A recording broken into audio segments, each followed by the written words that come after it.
আসসালামু আলাইকুম। আমি শুরুতে যখন বিএনপি এবং ডক্টর ইউনূস এদের মধ্যে দ্বন্দ্ব খুবই চরমে উঠেছিল, তখনও কিন্তু আমি বলেছিলাম যে এটা একটা নাটক, এটা শুধুমাত্র একটা অভিনয়।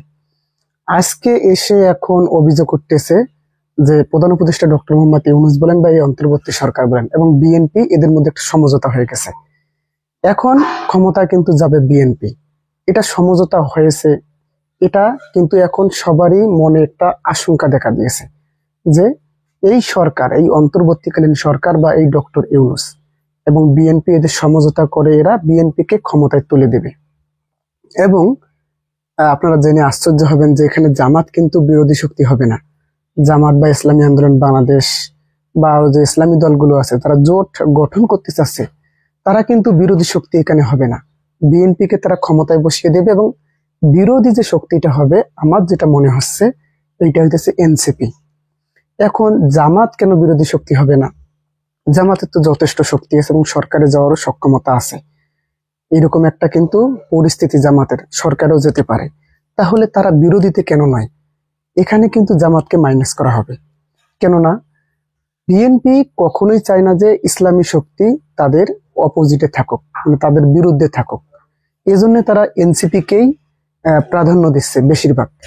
আজকে আমি দেখলাম যে ফেস দ্য পিপলে এনসিপির সরওয়ার তুষার, উনি কিন্তু বলতেছেন আমরা হয় সরকারে যাব না হলে বিরোধী দলে থাকবো। দেখেন, এটা কিন্তু কখনো নিশ্চিতভাবে এরা কখন বলে এই ঘটনাগুলো, এই বক্তব্যগুলো আসলে কখন বলে? হয় তারা শিওর হয়ে গেছে। আর আপনারা জানেন যে গয়েশ্বর চন্দ্র রায় বলেন আর এই যে বিএনপি চেয়ারপারসনের উপদেষ্টা হাবিবুর রহমান হাবিব, যিনি স্পষ্ট করে বলেছেন যে জামাত কিয়ামত পর্যন্ত ক্ষমতায় যেতে পারবে না। তারা নাকি কিয়ামত পর্যন্ত ক্ষমতায় যেতে পারবে না। তাহলে একটা মানুষ কিভাবে এটা বলতে পারে? তার মানে সে নিশ্চিত, তার মানে তারা জেনে গেছে যে জামাত না ক্ষমতায় যেতে পারবে না বিরোধী দলে থাকতে পারবে। এই জন্যই তো এই কথাটা বলেছেন, তাই না? জোর দিয়ে কিন্তু বলে, চ্যালেঞ্জ করে বলছে। আপনারা অবগত আছেন। বিশেষ করে এখানে জামাত যদি বিরোধী দলে যায়, তার মানে বিএনপি যদি কোনো আকাম কুকাম এরকম কোনো কিছু করে বসে, তাহলে কিন্তু সঙ্গে সঙ্গে কিন্তু বিএনপি ধরা খেয়ে যাবে। জামাতের বাধার মুখে পড়ে কিন্তু বিএনপি সরকার পতনও হতে পারে, যেমনটা 1996 সালে কিন্তু হয়েছিল বিএনপি সরকারের পতন। এরকম হতে পারে কিন্তু। এজন্যই তাছাড়া ভারত আছে, আপনারা জানেন, এরা কখনোই চাবে না যে জামাত বিরোধী শক্তি হিসেবে থাকুক। এজন্যই আপনি লক্ষ্য করে দেখবেন এই কিছুদিন না কয়েক মাস আগে যে ঘটনাটা, দেখেন ডক্টর ইউনূসকে বাপডাইকা নাকি ডক্টর ইউনূস নির্বাচন দেবে, এই দিবে সেই দিবে, আমেরিকার এই আইনি বসিয়েছে এই আইনি বসিয়েছে, কথায় কথায় ডক্টর ইউনূসের পদত্যাগ, এই উপদেষ্টা পরিষদের নেতাদের পদত্যাগ। এখন দেখেন, এখন কিন্তু নেই। বিশেষ করে নির্বাচনের তফসিলটা যখন ঘোষণা হয়ে গেল, নির্বাচনের তারিখ, যেমন সম্ভাব্য তারিখ আমরা জানতে পারছি যে ফেব্রুয়ারি মাসে তো নির্বাচন, কিন্তু 5 তারিখে ফেব্রুয়ারি মাসে বৃহস্পতিবার পরে এই দিনে নির্বাচনটা হতে পারে, এটা একটা সম্ভাব্য দেখা যাচ্ছে। তবে তালিকায় আছে 5, 8 অথবা 12 তারিখ, মানে বৃহস্পতিবার, রবিবার বা তার পরের বৃহস্পতিবার, এইরকম একটা তারিখে কিন্তু ফেব্রুয়ারি মাসে প্রথম সপ্তাহে নির্বাচন। তো এখন আপনারা বিএনপি নেতাদের বক্তব্য লক্ষ্য করে দেখবেন, তারা বলতেছেন যে ডক্টর ইউনূসের উপরই তাদের আস্থা। কিন্তু এর আগে আমরা কি দেখলাম যে ডক্টর ইউনূস এই সেই হাবিজাবি, এই কাহিনী ওই কাহিনী। ওই যে আমি বলেছিলাম শুরুতেই, যখন বিএনপি এবং ডক্টর ইউনূসের দ্বন্দ্ব চরমে ওঠে, তখনই আমি বলেছিলাম যে এটা একটা নাটক। এটা একটা নাটক মনে করেন দেশের মানুষকে বা জামাত শিবির, এনসিপি বা অন্যান্য যে দলগুলো আছে তাদেরকে বোঝাতে চাচ্ছে যে আমি খুবই বিএনপি বিরোধী এবং বিএনপি ধ্বংস করতে চাচ্ছে, আমি তার বিপক্ষে ডক্টর ইউনূস।